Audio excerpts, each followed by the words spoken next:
Okay, so Be'ezras Hashem, we are continuing with our weekly series of shirim on Shaar HaYichud of the Mitteler Rebbe, and we're holding by Parak Yud Gimel, and we're going to see that Yud Gimel is a continuation of Yud Beis and a clarification of Yud Beis. This entire sefer builds itself upon each parak representing another link in the chain of understanding the Seder of the Hishtalshelus, and very often the prakim align and correspond in their number with the content being discussed. Last week we spoke about the Tzimtzum and Parak Yud Beis. Yud Beis is the 12 differentiated ways of measuring space. The Yud Beis Gevulei Alkason, the 12 Shvatim, the 12 differentiated paths. So that is a byproduct of the Tzimtzum. So Parak Yud Beis discusses the Tzimtzum. Now in Parak Yud Gimel, which is the Gematria of Ahava and Echad and the secret of unity that remains even after the Tzimtzum, we're going to see that we're going to discuss the potency of Tzimtzum Ena Kapshuto and the deepest of the ideas, which is the secret of the Reshimu, the irreducible trace of infinitude that remains even after the Tzimtzum, and what that tells us with regards to Tzimtzum Ena Kapshuto, and ultimately the way that we encounter ourselves and existence and all things that surround us. Zok the Heilige Mitteler Rebbe.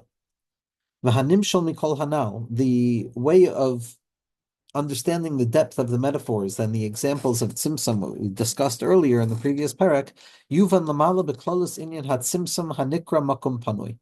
We can have a general understanding of the concept of tzimtzum that we discussed above, which gives birth to and results in the vacant space that exists afterwards. Shazehu b'chinas histalkus v'he'elem la'atzmuso kedei sheyochol lihios achar kach b'chinas hashpa'as ha'or kenizka la'el. That the entire purpose of this retraction and concealment of God into the inner interiority of his essence is so that there should be the possibility of a place that can receive the expression of light afterwards, as we discussed above. It's not, God forbid, that the light has absolutely departed itself in an actual departure. It's not fully concealed. Ela kemashal histalkus vehe'elem ba'atzmo hayedia shel kol ha'omek v'ha'arichus kishashayna derech kitzer kenizka el. But rather, the concealment functions in the way that it functions for the teacher, who, in the moment that they are conveying the essence of an idea in a short in fashion to the student, nevertheless, the entire elongation and extent of the ideas and all of their depth and width and elongation is all there present, ready at hand, immediately in the mind of the teacher, even though they're teaching just the quintessential drop of that wisdom. So too, the light and the wisdom doesn't depart, but rather it condenses itself inwards, it moves inwards, and it fills that space with its presence, but in a much more compact way. All of it is there, but it's there in a concealed way. Imkain lefizeh. It turns out then, gam acher kol hashtalshelus ta'atzilus bri yitzira nasiya she'omed b'makom hapanui zeh hari b'chinas ha'elem ha'or ha'atzmus makif v'soivev l'chol ha'hashtalshelus dekav. It turns out then that even after the tzimtzum and the departure of the light from the vacant space, which is the place in which the eventual worlds of atzilus bri yitzira nasiya are going to stand within that vacant space, that in truth, the concept of the concealment of the light of HaKadosh Baruch Hu's essence is still perpetually there. It's the light of the essence that's there, but it's by way of concealment itself. So it's not that the light is concealed. There is a presence of the concealment of the essential light, which is the essential presence of the light, which surrounds and surrounds and rotates around all of the eventual expression of particular worlds of Atzilus, Bria, Yitzir, and Asiya that comes about by way of the Kav. Just as the light of the essence of HaKadosh Baruch Hu's infinite light was there prior to the Tzimtzum, when it filled and saturated the Tzimtzum that was previously empty, so too is it found in the empty space right now. The secret of Tzimtzum is not the concealment of the essence, it's the essence revealing itself by way of concealment, which means to say that in spite of the fact that the infinite light seems to depart and remove itself from that territory, nevertheless, it's still there by way of a hidden presence of its own concealing power that compacts all of its energy, so to say, into the very quintessential expression of that concealment of its infinite light. In the secret of Kadin Kamsa de Levushim in Ubay, that the containment of HaKadosh Baruch Hu's infinite light is in and of itself the furthest revelation of HaKadosh Baruch Hu's infinite light. So it turns out that this potent form of active concealment, which is a furthering of HaKadosh Baruch Hu's infinite light, is present at every moment of discernible experience and the order of Seder Shtalshelus, which operates in the opposite of the infinite light. All of this is explained at the beginning of Eitz Chaim, of the Arizal. Just as it was before the Tzimtzum, Kach gam achar hatzimtzum, so too after the Tzimtzum, hari yeshno leor ha'atzmius kamoshehu bebechinas ein sof mamish rak shelo nigla lamata legabe shefa hamekablim.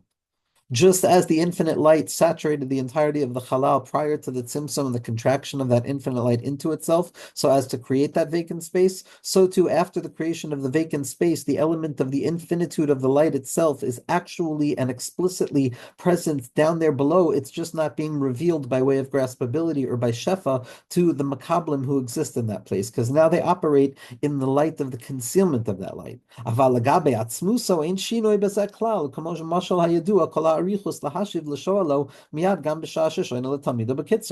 in terms of the essence of HaKadosh Baruch Hu's light, there's absolutely no departure of that light. It's all present and ready at hand there, ready to be revealed and fundamentally revealed at each and every moment in a compacted and contained way where it reveals itself by way of Ha'elem. Just as the teacher who is trying to convey something in a very quick way, the moment that a student asks for an elongation or a clarification of the idea, that information doesn't have to be retrieved from anywhere. It's always already present, but present by way of concealment. And the moment that I bend my mind to it, immediately the information is ready and present at hand, and the secret of the ever-present nature of the irreducible trace of all things. So that the tzimtzum is not chal on the essence of HaKadosh Baruch Hu's light, God forbid. It's just the question of what is being revealed to us. Is it being revealed to us by way of the all-saturating nature of it, as it did prior to the tzimtzum, or is it now being revealed to us in the secret of the tzimtzum, which is the koyach ha'elem, which is the ha'elem ha'atzmi? But we see Yeshes Choshech Sisro, that HaKadosh Baruch Hu himself engarbs himself in darkness, meaning to say that the tzimtzum is not simply that's a effect on the response of human experience as the receivers of the light of HaKadosh Baruch Hu, but rather there's an element of the tzimtzum that's present by HaKadosh Baruch Hu as well, by the infinite light, as if that HaKadosh Baruch Hu is Yosef Choshech Sisro, that there's a darkness that HaKadosh Baruch Hu reveals, or Kamaimer Razal Beresha Chashucha V'Hadar Nehura, in the beginning there's a darkness and only afterwards there's light. So how can we use that claim if we just said that none of this has anything to do with the infinite nature of the light itself? So Zakta Heilige Mitteler Rebbe, Hainu Lagabe Lamata Shenimshach Rak Bebechinas Reshimu Shenishar Achar Hahelem Kiniskalael. All of these terms and conditions of the darkness and the origination of darkness and the primordiality of darkness in terms of human graspability and the darkness that precedes any illumination of the mind and the nothingness that precedes all somethingness and the ignorance that precedes all knowledge. So that darkness is not to be attributed above to the level of atzmos ha'or ein sof kavyachol, God forbid, but rather it's only by way of the perception that is always already rooted after the tzimtzum, when all that we have left as the origin point is the reshimu that remains after the concealment. Lu Yitzur, if it were possible to imagine an individual who had gained access to the light of the essence of God's infinite light prior to the tzimtzum, so then it would express itself lamata, and there would be no shinoi whatsoever. But because the first instantiation of human grasp is ultimately in the Reshimu itself, which is the byproduct of the tzimtzum, we're always already after the tzimtzum, and therefore we're always already in the infinite trace of HaKadosh Baruch Hu's infinite light, which expresses itself by way of fundamental concealment and the secret of Ha'elem Ha'atzmi. Therefore, because the ceiling of our graspability is the Roshim of the Or Ein Sof, which, yes, klape shmaya, klape the mitzido yisparach, from within our perspective, it makes absolutely no difference. It's the same before and after, but by us, we're stuck within the graspability of what we can reach, which is only the Roshem. And because we're after the Roshem, so from our perspective, the first instantiation of HaKadosh Baruch Hu's revelation is Yoshef Cheshach Sisra, Choshech, the limitation. That's simply because we're operating after the descent away from the absolute infinitude of the light.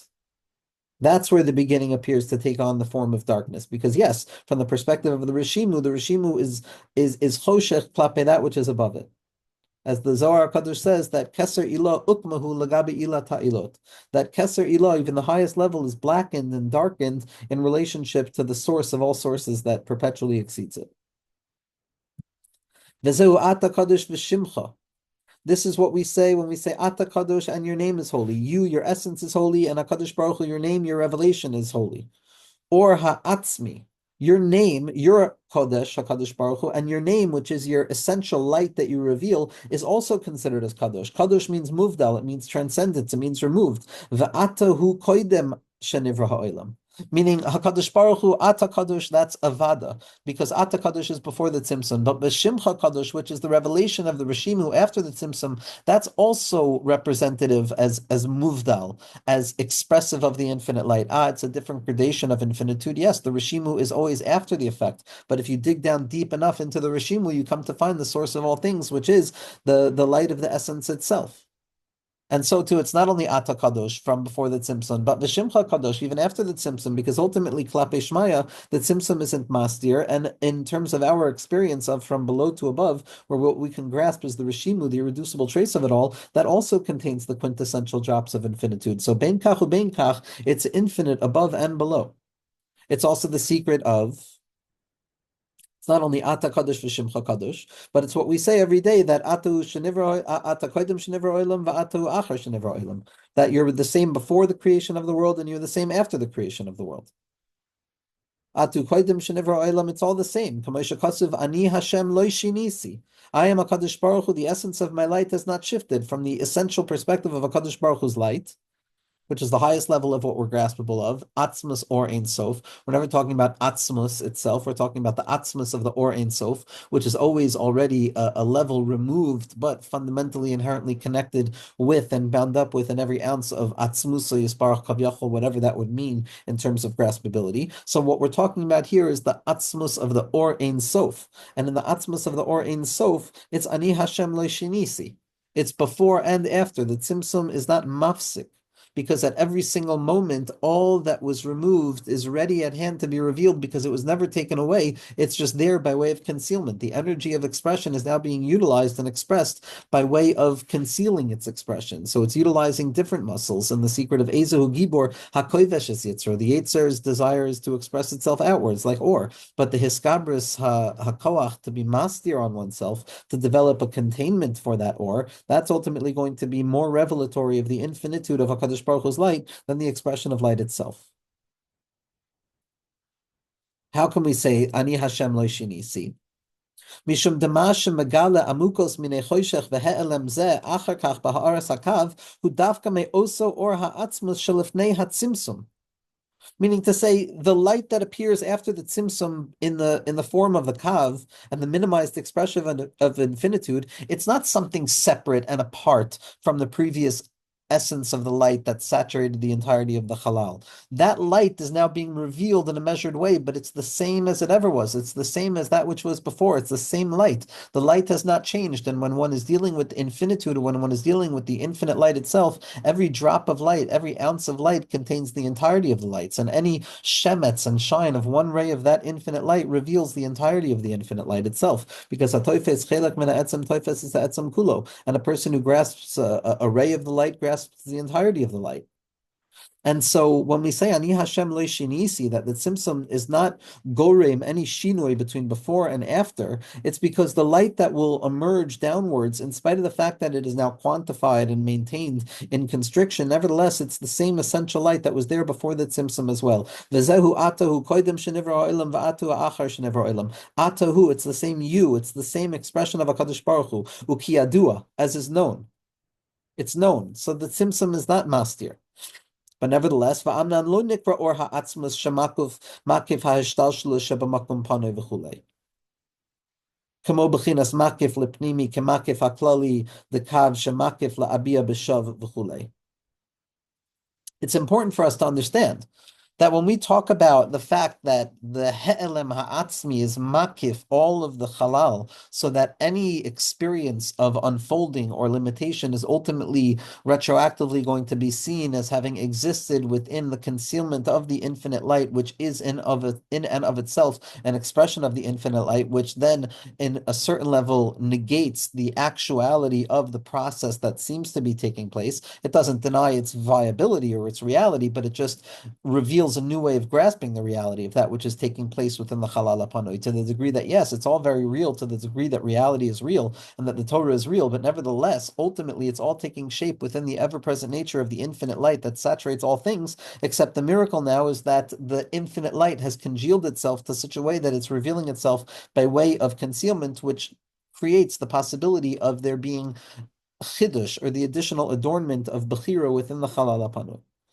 But when we talk about that makif klali and the fact that that infinite light and by way of the ha'elam ha'atzmi surrounds the entire Chalal Hapanui, which is where the worlds of Adam Kadmon and Atzilus, Bri, Yitzira, and Asiya, and Lamata Asiya, where we find ourselves in this present moment, it doesn't function like other makifim. We're not talking about this kind of direct, equal measure way in which the infinitude of all things is being revealed within the finite nature of all things. The notion of a makif that is in relationship to a pnimi is already part and parcel of the system itself. There is something that is embodied within the system, and then there's something that exceeds the embodiment of the system, but that is all within the system, which is the Seder HaShtalshelus. The makif haklali of the atzmus of the He'lem, the Atzmus or Ein Sof, is a makif, but it's not a makif in the sense that it informs each and every particular expression of the Seder Shtalshelus, because that would negate the Seder Shtalshelus, but rather it surrounds by way of a general process, and it's not that it operates in an explicit way within the system, because if we knew that this was dripping into the system at every moment, then the system would ultimately undo itself, because it wouldn't be able to maintain that necessary element of concealment, which enables the seemingly function of its parts within the infinite. Va'amnan, says the Mitteler Rebbe, lo nikra or ha'atzmus shemakif ha'hishtalshelus shebamakom panoi v'chule. This light of the essence of HaKadosh Baruch Hu's light, which is concealed, and that it surrounds the entirety of the Seder Hishtalshelus, it's not kemo b'chinas makif lepnimi, kemakif haklali dekav shemakif la'abiyah. It's not like a regular type of makif that is an actual referent to the pnimi. Pnimi is something that I can grasp, and from that perspective, I can grasp, but I don't grasp, and that's the level of the makif. So there's a point of orientation that enables me to have this element of a makif. This level of the makif of the he'elem ha'atzmus is not that type of makif that has this direct relationship with something, and it doesn't operate like the halal that is a makif to the kav.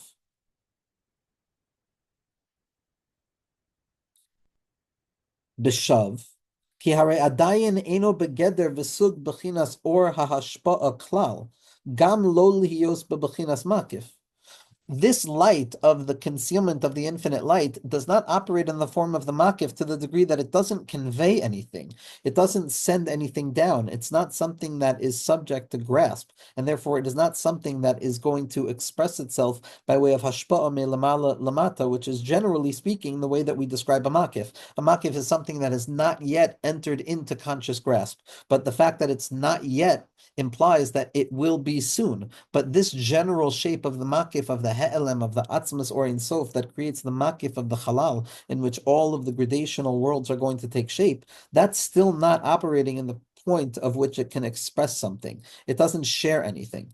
Rak or ha'atzmas shehu bebechinas hisgalus kamoy shehu ba'atzmas ulazeh anu oimrim hu kayem ushmo kayem v'chein baruch hu u'baruch shemo u'b'chi ha'gavna. Rak me bechinas oisios de golif b'tehiru ilah zeh shuma shashir ba'atzma b'koyach v'chulei v'gam zeh hu anishar bechinas he'elem v'histalkus k'tzas v'hinu rak lefi erech oifen ha'nitzrach l'shtalshlus acharat simsum zeh v'day l'meven. Okay, let's try and do this. The Mitteler Rebbe is being as precise, or even more precise than the greatest of surgeons, and Hashem should give me the help to understand and have the ability to convey the words properly. The Mitteler Rebbe is explaining to us that the tzimtzum is not chal on the or. The or doesn't go away. It shifts in the way in which it reveals itself. Prior to the tzimtzum, the or was expressed, and after the tzimtzum, or through the tzimtzum, the or is condensed. It contracts into itself. And because that light contracts into itself, kavyachol, so it remains ever present as the lip or the outer edge of the circle of the Chalal Hapanui, kavyachol, which is where all eventual unfolding is going to take place. and it surrounds it all in a general way, but not to be mistaken that when we say it surrounds it in a general way, meaning to say the nothingness of everything surrounds the somethingness of our perception in a way that it's accessible to us at any given moment, like a regular makif, that's not what the Mitteler Rebbe is saying. He's saying there's a difference here. Because a regular makif that is part of the system, an order of graspability, that expresses itself from time to time. And there's a process to this. But this makif haklali of the he'elem ha'atzmus is separate from atzmus yisbarach, from the atzmus ha'or. Something that Tzimtzum creates a shift in which there emerges the possibility of something called mitzidenu. And from the perspective of mitzidenu, that's only after the Tzimtzum.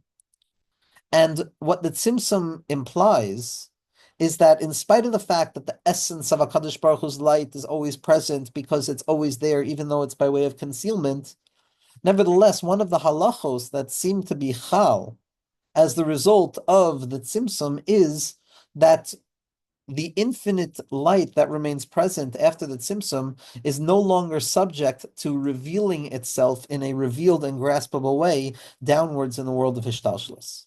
That's only true for the essential light of HaKadosh Baruch Hu's infinitude prior to the Tzimtzum, in which that infinite light shone bright in every element of possible existence, and it saturated all of existence.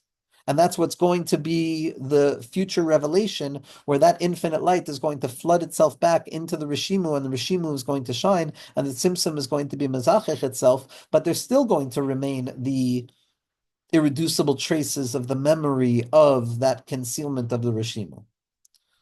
But the Mitteler Rebbe is making a very, very dakastic chiluk over here, and a fundamental chiluk, that yes, atzmus of Or Ein Sof is ever present, even in its concealment, but that ever present nature of it differs between the stages of before the Tzimtzum and after the Tzimtzum. Before the Tzimtzum, that nature of the essence of HaKadosh Baruch Hu's infinite light was fundamentally revealed. After the Tzimtzum, that essence of HaKadosh Baruch Hu's infinite light is still as revealed as it was, but because it's revealing itself by way of concealment, it no longer has this principle, or a byproduct of the Tzimtzum is that it doesn't express itself downwards to allow this knowledge of the infinite essence of HaKadosh Baruch Hu's light to be present to creation down below. And that's the emergence of the secret of Mitzidenu. The fact that all we can run back up to is the Reshimu of the Or Ein Sof. And yes, that is the Atzmus of the Or Ein Sof itself, but nevertheless, within that Reshimu is the blockage that prevents us from reaching back up to a place that allows us to function with the fundamental knowledge that that is everywhere revealed. And therefore, to be in the space of the Reshimu is to live with the memory of that infinite light having been present, but nevertheless understanding that we cannot live with it in an actively revealed way because it is no longer subject to the fundamental saturation point. Okay. I don't know if that covers it, but let's read the words of the Mitteler Rebbe. It certainly doesn't cover it, but let's read the words of the Mitteler Rebbe inside. And it really comes back to the level of what the Mitteler Rebbe explained to us with regards to Yeshes Choshech Sisro, that the primordiality of the darkness that blocks our capacity of grasping the essence of HaKadosh Baruch Hu's infinite light is always because we're operating post the Tzimtzum. And if we're operating post the Tzimtzum, the upper lip of what we can possibly reach is that point of the Reshimu de Or Ein Sof. And yes, the Reshimu de Or Ein Sof is the Or Ein Sof itself. But nevertheless, the Reshimu blocks that infinite light of Or Ein Sof, Ba'atzmuso Kavyachol, from being fundamentally revealed in a way that existence and all that takes place after the Tzimtzum is identifiable and equal to the essential infinite light of HaKadosh Baruch Hu. A difference emerges. It's the emergence of difference. It seems that the origination point is darkness, and the highest point of darkness is the Tzimtzum, and Chazal tell us Bereisha Chashucha v'Hadar Nehura. So are you telling me that that's not by the essence of HaKadosh Baruch Hu's light? Zok the Mitteler Rebbe, no. Hainu legabe lamata shenimshach rak mibechinas harishimu shenishar achar hahelem. No, this is true. The highest point of darkness is the Tzimtzum, and the highest point of the Tzimtzum is the darkness, is only true for those levels that extend themselves from after the Reshimu, after the Tzimtzum and onwards, and because of that, so the upper limit is going to be the Choshech HaKadim, that darkness that shines, that secret of the B'tzina de Kardanusa, because it's a byproduct of the Tzimtzum. but nevertheless, it's still fundamentally revelatory of HaKadosh Baruch Hu's infinite light. And this is where the Mitteler Rebbe now is going to show that we make a distinction. We make a clear distinction between the infinite light, Atzmus or Ein Sof Kavyachol, in its revelation prior to the Tzimtzum, and Atzmus or Ein Sof Kavyachol in its concealment after the Tzimtzum. This is what we say when we say Ata Kadosh V'Shimcha. I'm sorry. Right, so we're going weiter. So these two levels are ultimately equal at first glance. Is that Ata Kadosh Shimcha Kadosh, right? Because we went a few lines back up to read the whole piece. Let's start it again. Masha Kasav Yashis Choshech Sishro. The highest level is concealment, like Chazal say, Berisha Chashucha V'Hadir Nehura. That's only after the Tzimtzum, because the highest point of what we can grasp is the Reshimu of the Or Ein Sof that remains after the He'elem. But nevertheless, even though it's after the He'elem, it's still Atzmusi Yisbarach in the Atzmus HaOr Ein Sof Kavyachol, which is revealing itself by way of concealment. But it's still fundamentally rooted in the essential light. And that's Ata Kadosh V'Shimcha Kadosh, meaning before the Tzimtzum it's Kadosh, and it's Muvdal because it's reflective of the infinite light, and so too after the Shimcha, the Gilui is also reflective of the infinite light, meaning to say the Or Atzmi is holy and Muvdal, and so is his revelation. So that's the equality between the infinite light prior to the Tzimtzum and the infinite light after the Tzimtzum and the secret of the Reshimu. And it's also expressed in the notion of Atahu Koidim Shenivra Olam Va'atahu Shenivra Olam, Ani Hashem Shinisi, as it says that it's the same in the beginning of the end. Why? Why are we able to say that? That the infinite light is the same in its revelation prior to the Tzimtzum and after the Tzimtzum, is because the light that is being revealed from within the darkness of the Tzimtzum itself is the same essential light, except it's going to be in measured form. And that measured form is the concealment of the infinite light. But that kav that's being revealed is dafka me'oso hora atzmas shalafnei hatzimsum. V'zehu atahu, and that's the equation between the infinite light that was revealed before the tzimsum and the infinite light that is revealed by way of the tzimsum. Kiadua. And now is where the Mitteler Rebbe is going to say, even though I just revealed to you how similar they are, and how the Tzimtzum really doesn't create any difference whatsoever, and that which was before and that which is after is ultimately the same, nevertheless, we can't deny the nature of the Tzimtzum itself. That would be Kfira.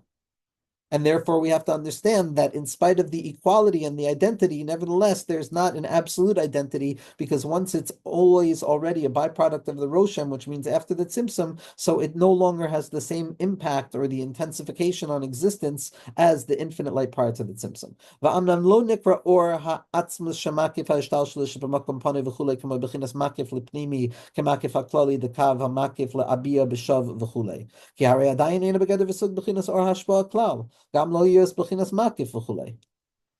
we're not saying that this makif of the infinite concealed light of the tzimtzum is the same as any other makif, which implies a directionality and a direct relationship between that knowledge of the makif and the inner experience of the concealment of the pnimi. Because that level of knowledge of the concealment of the infinite light, which is the darg of the Reshimu, is not something that is subject to revelation.